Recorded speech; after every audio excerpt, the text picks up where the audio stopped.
My MIL walked out of my baby shower when the gender reveal showed pink and said she'd come back when I had a real grandchild.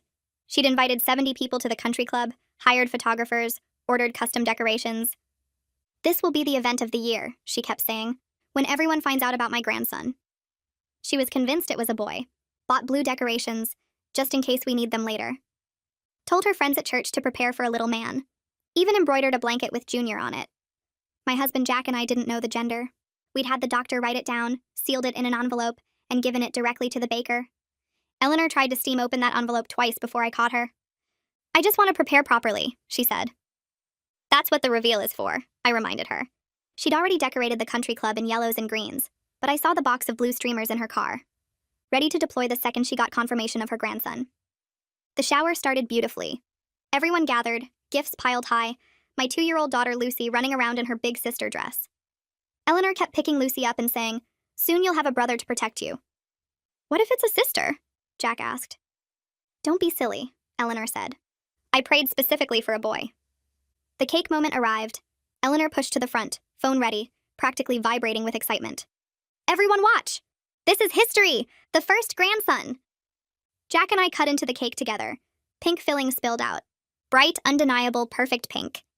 The room erupted in cheers. Another girl. "Sisters! How wonderful!" But Eleanor stood frozen, staring at the pink cake like it had personally betrayed her. "There must be a mistake," she said loudly. "Cut another piece." We cut another piece, still pink. "The baker got it wrong," she insisted. "No, Eleanor," I said. "We're having a girl." She set down her phone, picked up her purse, started walking toward the door. "Mom, where are you going?" Jack called. "I need air." "The party just started. We haven't even opened gifts." "I'm not feeling well." "Mom, stop." She turned at the door. The entire room was watching. "This is false advertising," she said. "I planned this shower for my first grandchild. My real grandchild, not another girl." "Another girl?" I said. "Lucy is your grandchild. This baby is your grandchild." "You know what I mean. A legacy child. Someone to carry on the family name. This." She gestured at the pink cake. "This is just redundancy." My grandmother stood up. "Eleanor, you're being ridiculous." "I'm being practical. 2 girls? What's the point? They'll just marry off, become other people's families. Boys stay, boys matter." "That's enough," Jack said. "Leave if you're going to leave." "I will. Call me when you have something worth celebrating." She walked out. The room stayed silent for a moment. Then my sister Amy said loudly, "Good riddance. More cake for people who actually love this baby." The party continued without her. Better without her. People shared stories about sisters, about growing up as girls, about strong women they knew. Lucy ate pink cake until her whole face was covered. Jack's Aunt Helen gave a speech about how Eleanor had clearly forgotten she was one of 3 girls herself. "Our mother loved us exactly as we were," Helen said. "Shame Eleanor can't do the same." Eleanor didn't call for a week. When she finally did, it was to ask if we'd considered trying again for a boy. "Trying again?" "I'm still pregnant with this one," I said. "I mean after. You're young. You could have several more attempts." "Attempts? These are children, not lottery tickets." "You know what I mean. Chances for a boy." "We're having 2 daughters. That's our family." "That's Jack's failure, you mean? The man determines the gender." "That's not a failure. That's genetics." "Its disappointment is what it is. I'll never have a grandson." "Then you'll never see your granddaughters." "Don't be dramatic. I'll see them at holidays." "Not if you keep calling them disappointments." She hung up on me, told the entire family I was keeping her grandchildren from her.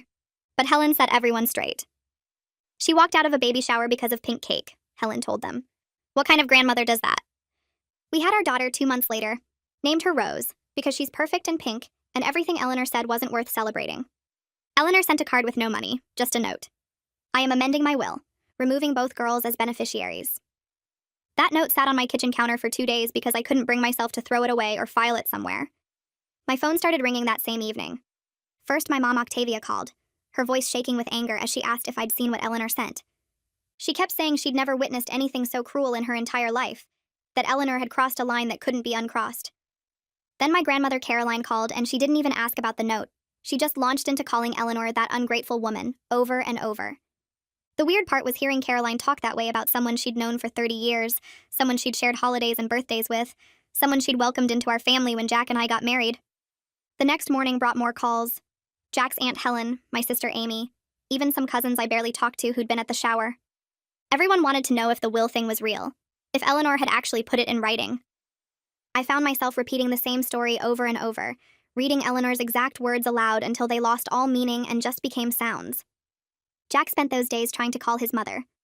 I'd hear him in the other room, phone pressed to his ear, waiting through ring after ring. She never picked up. He'd leave messages asking her to call back, to explain herself, to just talk to him. Nothing. On the third day, his dad Sebastian answered Eleanor's phone. I was in the kitchen making lunch when I heard Jack's voice change, going from tired to angry in seconds. Sebastian told him Eleanor was too upset to talk, that she needed time to process her disappointment. Jack's face went red and he hung up without saying goodbye, something I'd never seen him do to his father before. He threw his phone on the couch and walked outside, stood in the backyard with his hands on his head like he was trying to hold himself together. Lucy kept asking where Grandma Eleanor went. She'd toddle up to me with her little confused face and want to know why Gamma left the party so fast, why she didn't say goodbye when she was coming back. I tried telling her Grandma wasn't feeling well, that sometimes grown-ups get sick and need to go home. Lucy looked at me with those knowing 2-year-old eyes and said very clearly that Gamma was mad about baby sister. My heart just broke right there in the living room. Even a toddler could see the rejection, could understand that her grandmother had walked out because of the baby's gender. I picked Lucy up and held her tight, trying to figure out what to say that wouldn't damage her but also wouldn't be a lie. Jack came in and took over, distracting her with a snack and a cartoon, but later that night when she was asleep, he sat on the edge of our bed and cried. A week after the shower, Eleanor finally called Jack's phone. I was folding laundry when he answered, and I could hear her voice through the speaker even though he hadn't put it on speakerphone. She didn't apologize or ask how we were doing. She launched straight into a lecture about genetic testing and IVF with gender selection. She had clearly researched this, had statistics ready about success rates and clinic recommendations. Jack let her talk for maybe 2 minutes before he cut her off and told her this was insane. Eleanor's response came fast and sharp. She said his father's family name dying out was what was truly insane, that he was failing his duty as the only son, that we were being selfish by not taking advantage of modern medicine. Jack ended the call without responding and sat there staring at his phone like it had betrayed him. I spent the next few days trying to focus on preparing for Rose. The nursery needed to be set up. All those tiny pink clothes needed to be washed and folded. The changing table needed to be assembled. But Eleanor's words kept playing in my head on repeat. The idea that my daughters were somehow less valuable than sons we didn't have made me feel sick to my stomach. I'd be washing onesies and suddenly I'd remember her saying redundancy about having 2 girls, or I'd be putting together the crib and hear her voice saying real grandchild, like Lucy wasn't real, like Rose wouldn't be real either. Jack found me crying in the nursery more than once and he'd just hold me without saying anything because what was there to say? His mother had made it clear what she thought of our family, of our daughters, of us. Helen called one afternoon while I was sorting through baby blankets. Her voice was tight with anger as she told me Eleanor had been spreading stories at church.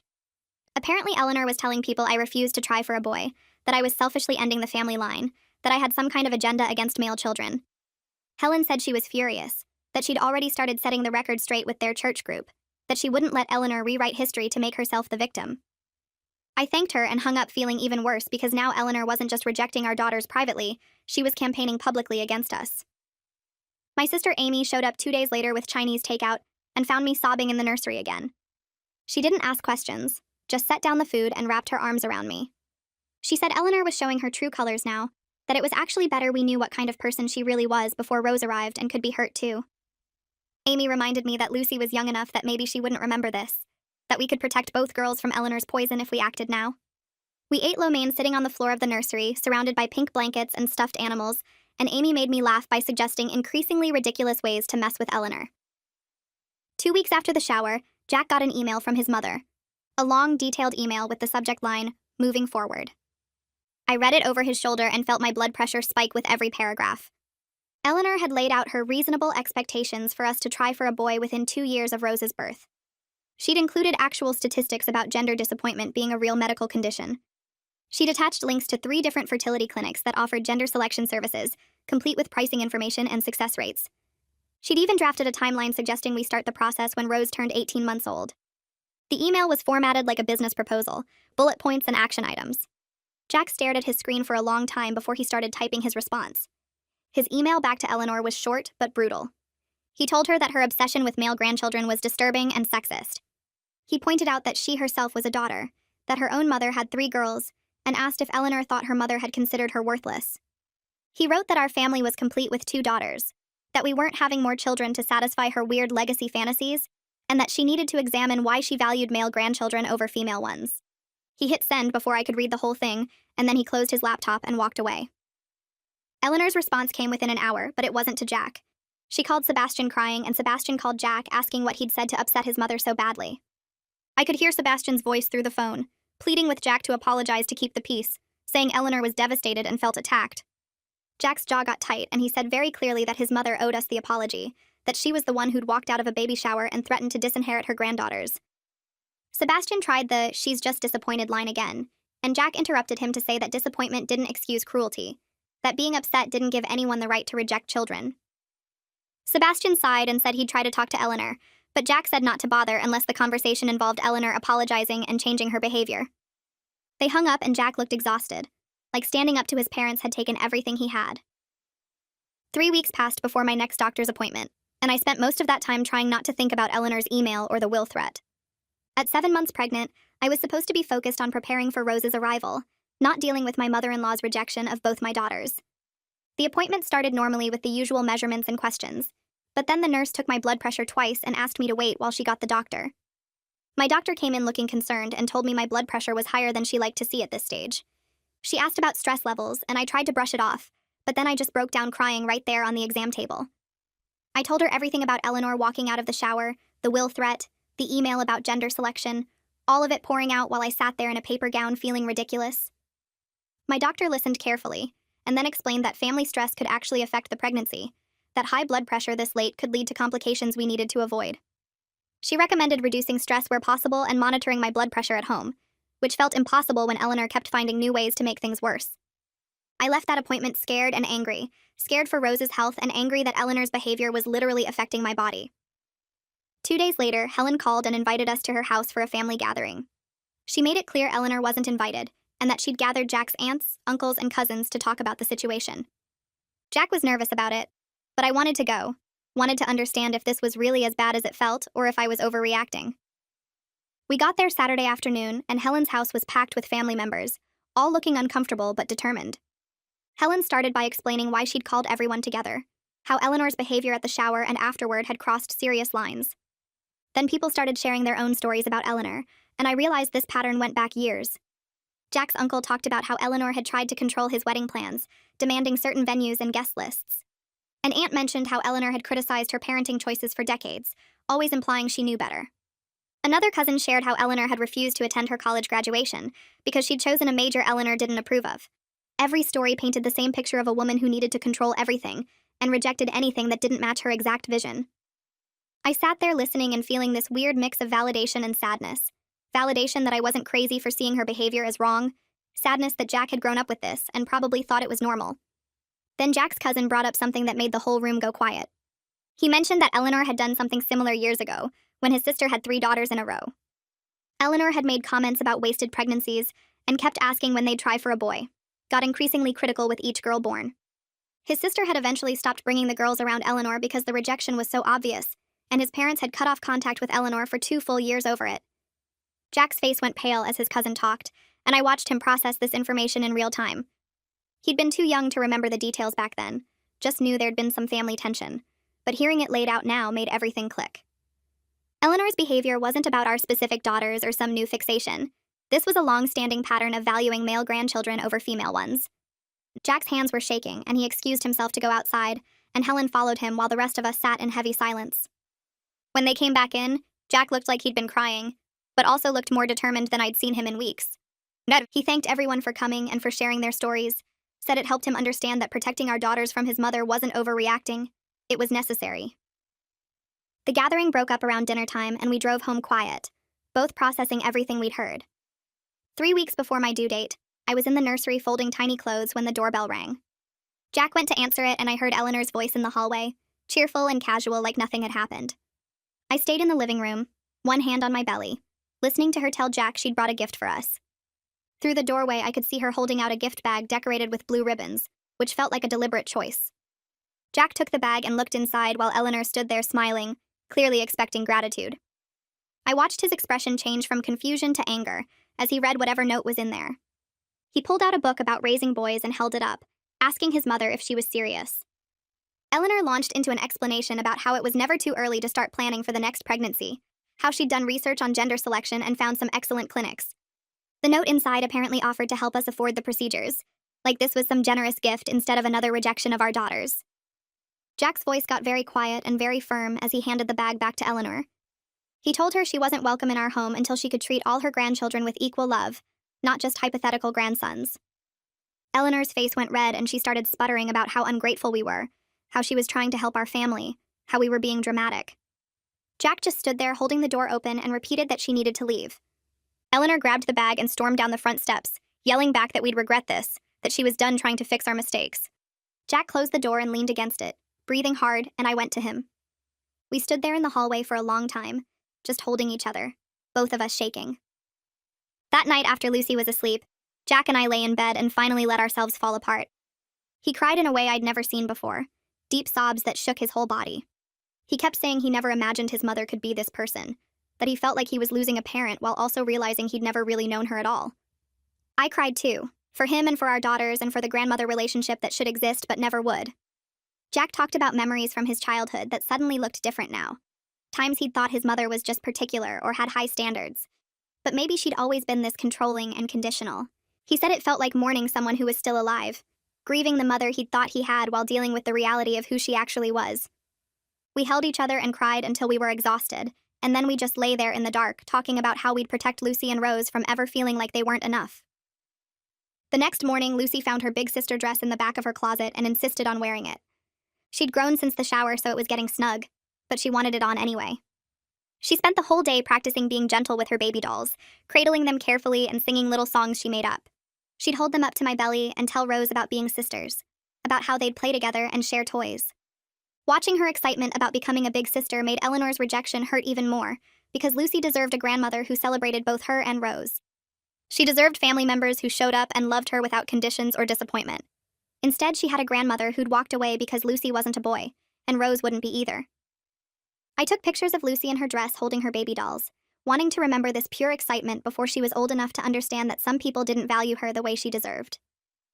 My grandmother Caroline called the next afternoon sounding furious. She'd run into Eleanor at the grocery store, and Eleanor had actually approached her, tried to get her to talk sense into me about trying for a boy after Rose was born.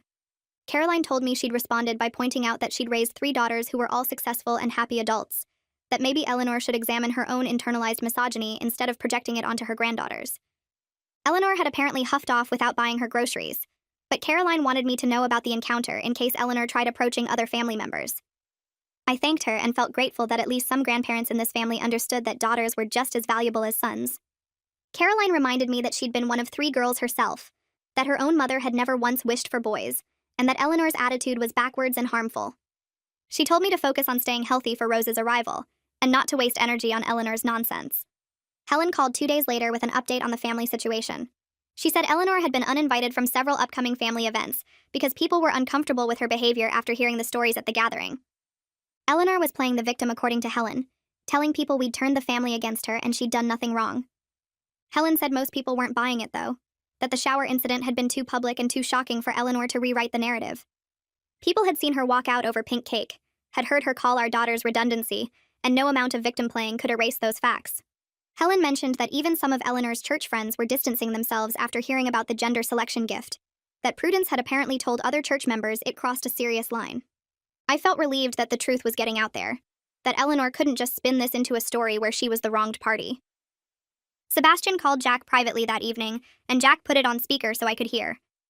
Sebastian sounded exhausted as he admitted that Eleanor had always had strong preferences about gender, but he'd thought she'd come around once the babies actually arrived. He said he'd been wrong to minimize it, wrong to ask Jack to keep the peace, wrong to think love would override Eleanor's fixation on having a grandson. Sebastian explained that he'd tried talking to Eleanor multiple times, but she wouldn't listen to anyone, just doubled down on her position that boys mattered more than girls.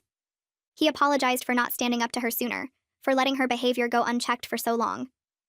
Jack asked his dad why he'd stayed with someone who thought this way, and Sebastian got quiet for a long moment before saying he'd been asking himself the same question lately. They talked for almost an hour about Eleanor's patterns and Sebastian's regrets, and when they hung up, Jack looked drained but also lighter somehow, like his father's honesty had lifted some burden he'd been carrying. 3 days before my due date, I woke up at 2 in the morning with contractions that felt different from the practice ones I'd been having for weeks. These squeezed hard and wouldn't stop. Jack woke up when I grabbed his arm during a particularly strong one, and he was on his feet immediately, timing them on his phone. 15 minutes later, we were sure this was real labor, and he started making calls while I focused on breathing through the pain. He called my mom first, then his dad. I heard Sebastian's sleepy voice ask if they should come to the hospital, and Jack's response was quick and firm. He said only if Eleanor could behave appropriately, which Sebastian admitted wasn't possible right now. Jack thanked him and hung up, then helped me to the car while Lucy slept peacefully in her room. My mom arrived at our house within 20 minutes to stay with Lucy, hugging me carefully before we left. The drive to the hospital felt endless even though it only took 12 minutes. Every bump in the road sent another wave of pain through me, and Jack kept apologizing even though he wasn't driving badly. We checked in at the labor and delivery desk at 3:15 in the morning, and they got me into a room quickly because I was already 6 centimeters along. The nurses were efficient and kind, asking questions while hooking me up to monitors and checking the baby's position. Jack held my hand through every contraction, and I could see the worry in his eyes even though he kept saying everything would be fine. Rose came into the world at 6:47 in the morning after 4 hours of hard labor that felt like days. She weighed 7 pounds and 2 ounces, had a full head of dark hair that stuck up in every direction, and her nose was exactly like Lucy's tiny button nose. The delivery room erupted in congratulations, and someone placed her on my chest while she cried her first cries. Jack was crying too, kissing my forehead and staring at our daughter like she was the most amazing thing he'd ever seen. The nurse cleaned her up a bit while she stayed on my chest, and I couldn't stop looking at her perfect little face. Within 2 hours, my mom showed up with tears streaming down her face, followed by Caroline, who brought flowers, then Amy, who immediately started taking photos, and finally Helen, who kept saying she was absolutely beautiful. They took turns holding Rose while I rested, and Jack sent photos to everyone in the family. The room filled with their voices and laughter and love for this tiny new person. Nobody mentioned Eleanor's absence, but I felt it like a cold spot in an otherwise warm room. Lucy came to meet her sister that afternoon when Jack brought her to the hospital. My mom had dressed her in the big sister dress from the shower, and Lucy walked into the room looking nervous and excited at the same time. She climbed carefully onto the bed next to me, and I helped her hold Rose for the first time. Lucy was so gentle, stroking Rose's tiny hand with one finger, and whispering to her about all the things they would do together. Then she started singing a song she'd made up about having a sister, something about sharing toys and playing dress-up and always being friends. Jack pulled out his phone and recorded the whole thing, and I watched him wipe away tears while he filmed his daughters together. Lucy kissed Rose's forehead very softly and said she would protect her forever, which made me cry all over again. She stayed for an hour, asking questions about the baby and wanting to help with everything, before my mom took her home for dinner and bedtime. After they left, Jack and I just sat there holding Rose and feeling grateful for our family of 4. The hospital room kept filling with flowers and balloons over the next 2 days. Friends from work sent arrangements, neighbors dropped off cards, extended family members sent gifts. There were pink balloons everywhere and stuffed animals piled on the counter and cards covering every surface. But nothing arrived from Eleanor. No flowers, no card, no phone call, nothing. Sebastian sent a text on the second day saying she was beautiful and congratulations, but Jack noticed immediately that the photo Sebastian sent was the same one Jack had posted on social media the day Rose was born. Sebastian hadn't been at the hospital, hadn't met his granddaughter, had just pulled the photo from the internet. Jack showed me the text, and I watched his face fall as he realized his dad was too afraid of Eleanor to even come see Rose in person. He texted back a simple thank you and didn't mention the social media thing, but I could tell it hurt him deeply. We brought Rose home 3 days after her birth and spent the next 72 hours in a happy, exhausted fog of feeding and diaper changes and trying to help Lucy adjust to having a baby in the house. Lucy wanted to help with everything and kept bringing Rose her stuffed animals to keep her company. Jack and I were running on maybe 3 hours of sleep total when the doorbell rang on that 3rd day home. I was feeding Rose in the nursery while Jack answered the door. He came back holding a large envelope that required a signature and had a law firm's return address printed in the corner. My stomach dropped even before he opened it because I knew exactly what it would be. Jack sat down on the couch and pulled out the papers inside, his face going completely pale as he read. It was a formal notice from Eleanor's attorney stating that she had amended her will to remove Lucy and Rose as beneficiaries.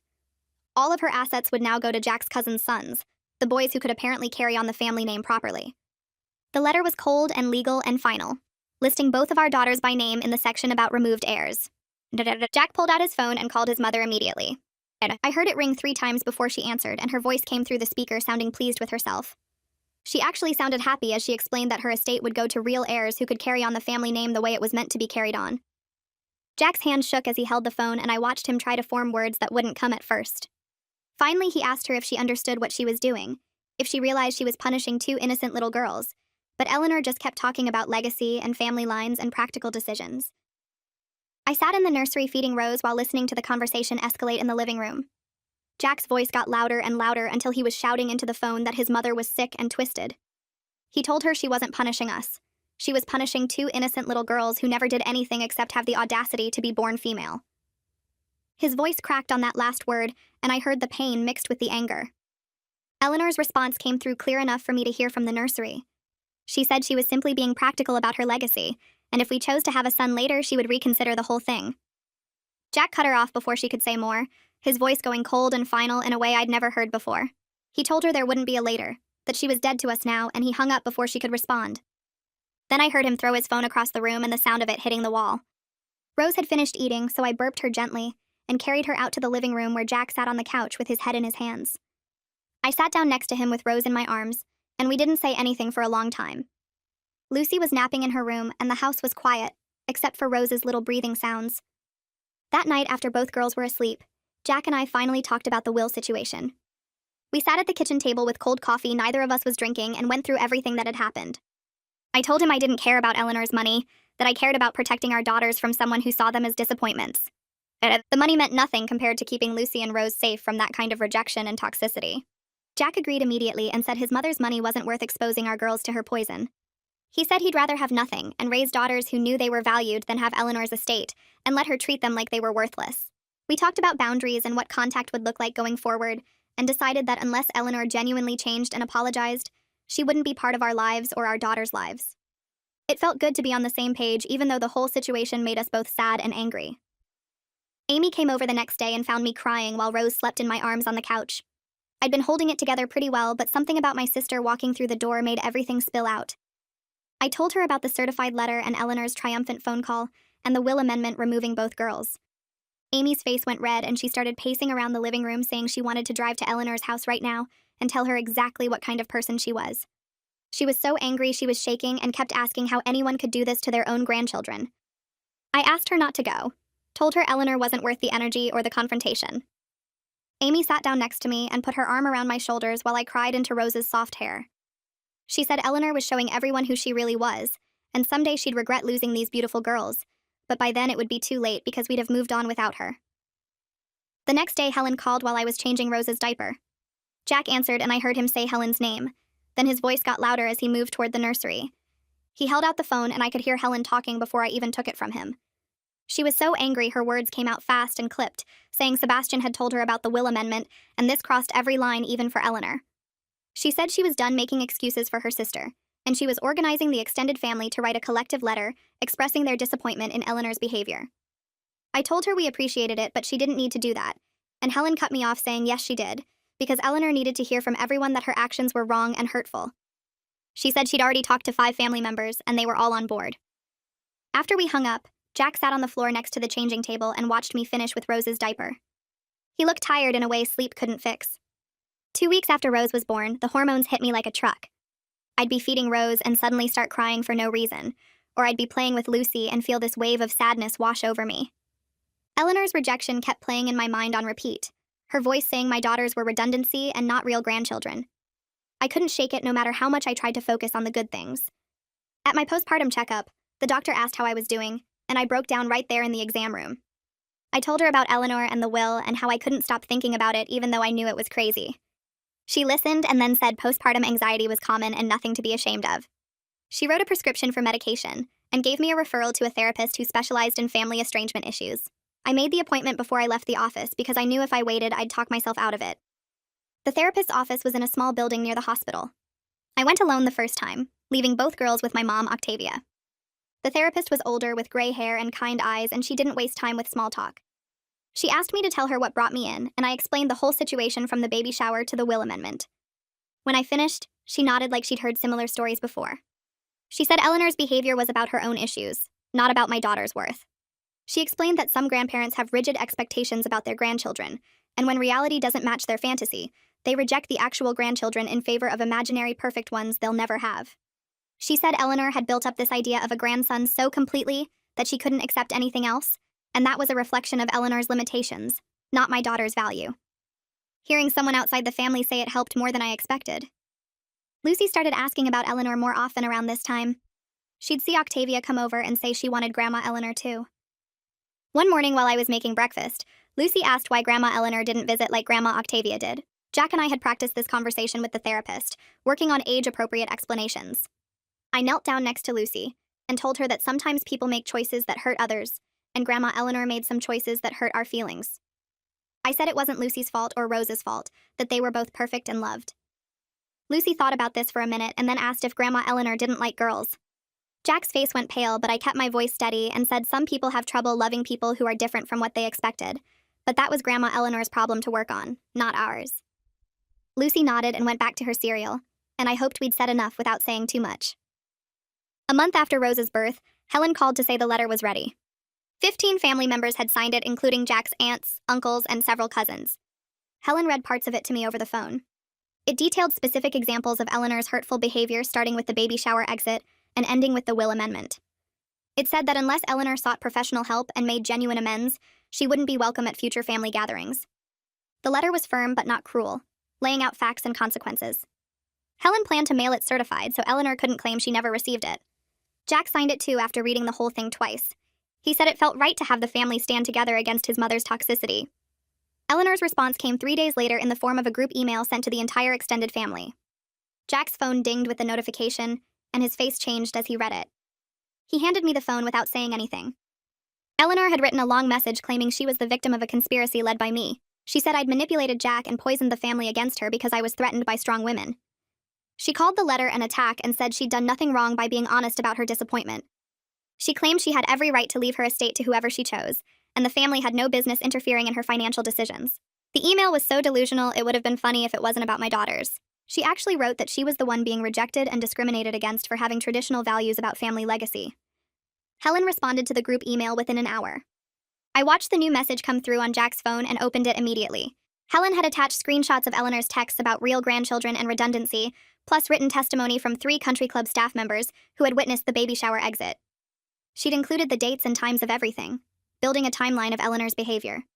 Several family members who'd been quiet before replied to Helen's email expressing shock at seeing the evidence in writing. Jack's cousin wrote that he had no idea it was this bad. Another aunt said she was horrified and fully supported the boundaries in the letter. Watching the family rally around us made something tight in my chest finally loosen. Sebastian called Jack 2 days after the email exchange. I was in the kitchen and heard Jack answer, then heard his voice change from normal to concerned. He walked into the living room where I was folding laundry and put the call on speaker. Sebastian sounded broken, his voice rough like he'd been crying. He said he was moving into our guest room because he couldn't handle Eleanor's obsession anymore. Jack started to protest, but Sebastian cut him off and explained that Eleanor had turned their house into a shrine to the grandson she'd never have. She'd bought boy clothes in various sizes and filled a closet with them. She'd purchased toys and books meant for boys and arranged them in the spare bedroom.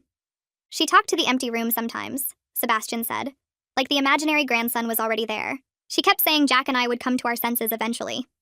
Sebastian said he'd tried everything, tried reasoning with her and suggesting counseling, but she refused to admit anything was wrong. He said he loved her, but he couldn't live in that house anymore, couldn't watch her reject his actual granddaughters while obsessing over a fantasy. Jack told him to come over whenever he needed to. My grandmother Caroline invited us to Sunday dinner the following week. She'd made pot roast and homemade rolls, and the whole house smelled amazing when we arrived. Lucy ran straight to Caroline for a hug while I carried Rose in her car seat. We sat around the dining room table, and before we started eating, Caroline stood up with her wine glass. She said she wanted to make a toast to her 2 beautiful great-granddaughters who were perfect exactly as they were. She looked right at Lucy when she said it, and Lucy beamed with pride. Even tiny Rose seemed to smile, though it was probably just gas. Caroline went on to say that any grandmother who couldn't see the value in these girls was missing out on something precious, and that was Eleanor's loss, not ours. I felt the weight of Eleanor's rejection lift slightly, replaced by the warmth of being surrounded by people who actually loved my daughters for who they were. Jack started therapy the week after Sebastian moved in. He'd been holding everything together for me and the girls, but I could see the toll it was taking. His therapist worked with him on the grief of losing his mother to her own rigidity. Jack came home from his second session and told me what the therapist had said, that he couldn't fix or change Eleanor. He could only control his own responses and protect his children from her harmful messages. The therapist explained that Jack was mourning 2 losses, the mother he thought he had, and the grandmother his daughters deserved. Jack cried while he told me this, sitting at the kitchen table with his head in his hands. I held him and let him cry, knowing he needed to feel it all before he could move forward. 2 months after Rose was born, a card arrived in the mail addressed to Jack. I was in the kitchen feeding Rose when he opened it and his whole body went stiff. The card had a generic birthday message inside with Eleanor's handwriting below it. Jack read it out loud, his voice flat and angry. She wrote that she'd been thinking about our situation and was willing to reconsider everything if we agreed to try for a boy within the year. She included a list of fertility clinics that offered gender selection and circled one she'd already contacted on our behalf. Jack stood there staring at the card for a long moment, and then he did something I'd never seen him do before. He tore the card into pieces, methodical and deliberate, ripping it smaller and smaller until it was confetti in his hands. He threw the pieces in the trash and pulled out his phone. I watched him scroll to Eleanor's contact and hit the block button without saying a word. Then he blocked her on every other platform he could think of.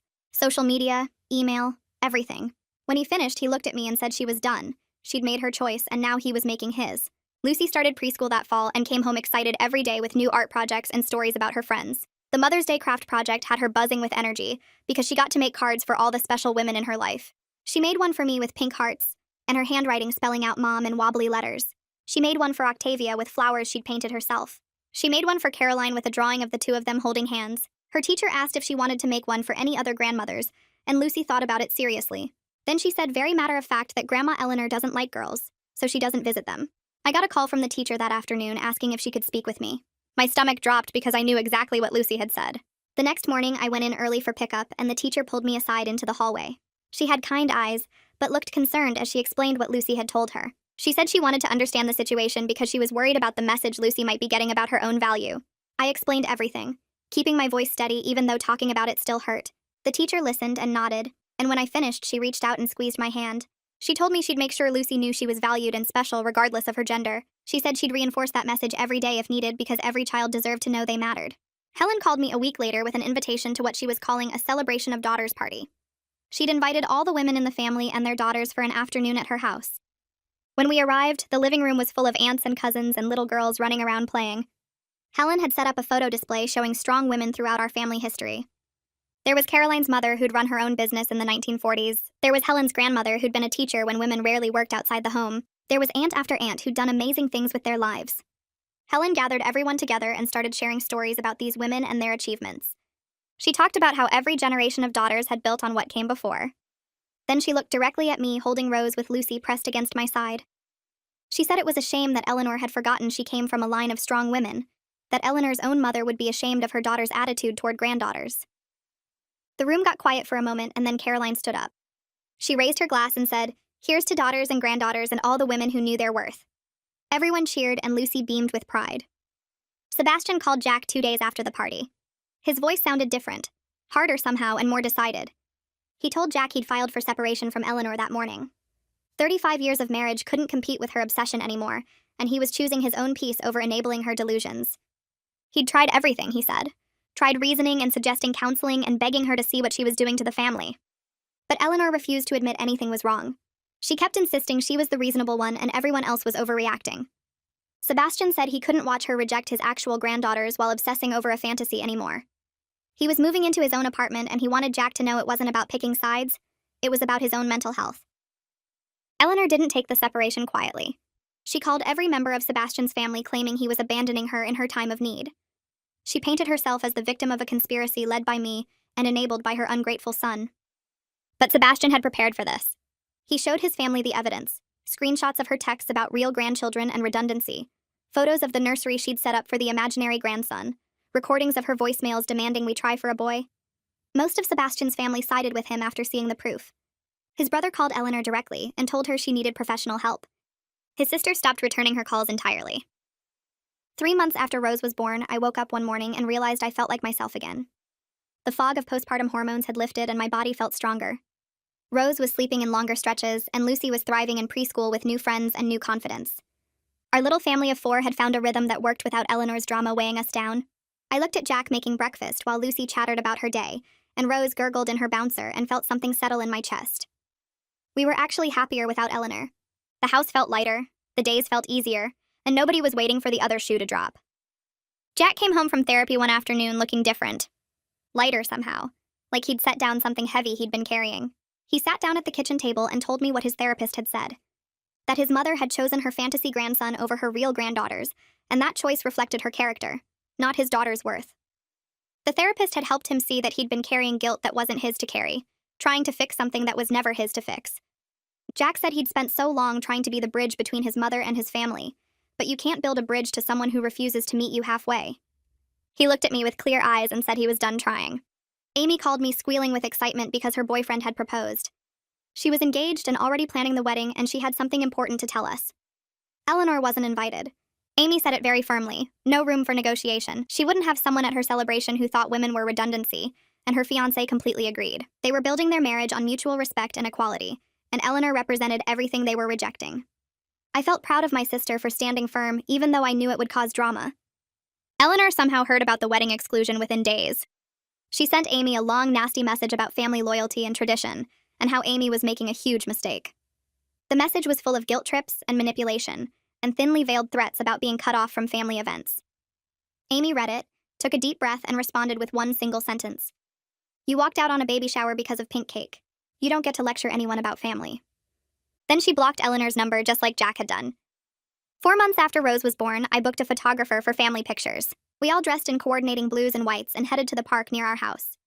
Lucy wore a little sundress and kept spinning to make it twirl. Rose was in a tiny outfit with ruffles. Jack looked relaxed in a way I hadn't seen in months. The photographer had us sit on a blanket under a big oak tree. She took shots of all 4 of us together, then just the girls, then me with both daughters. Lucy kept leaning over to kiss Rose's head between poses. The photographer caught one of those moments perfectly.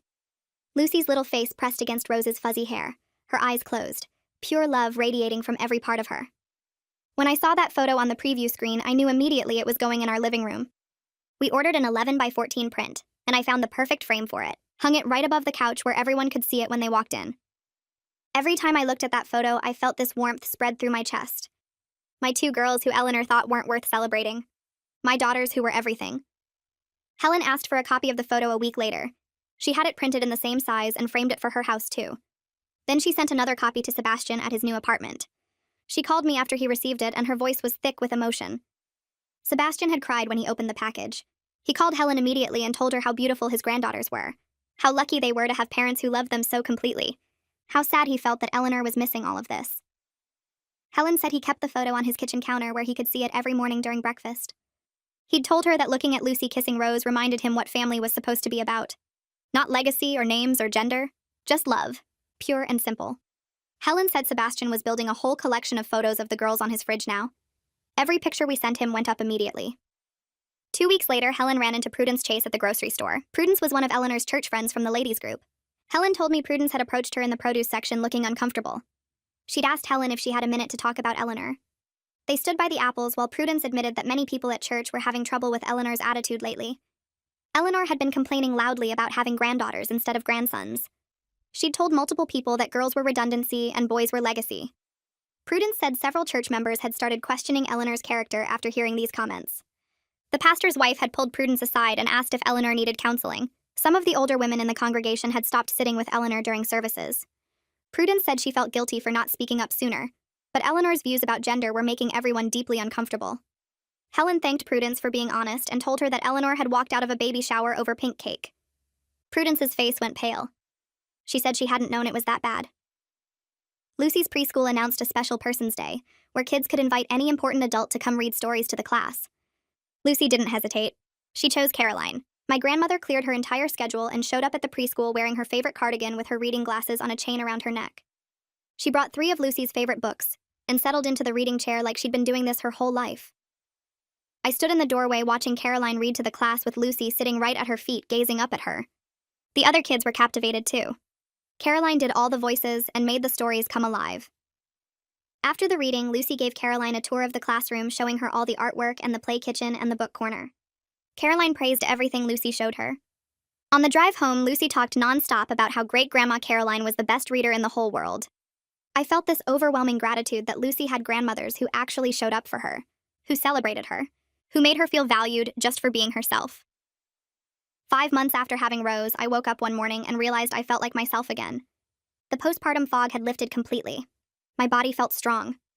Rose was giggling now and reaching for toys with her chubby little hands. Lucy was learning her letters at preschool and coming home singing the alphabet song.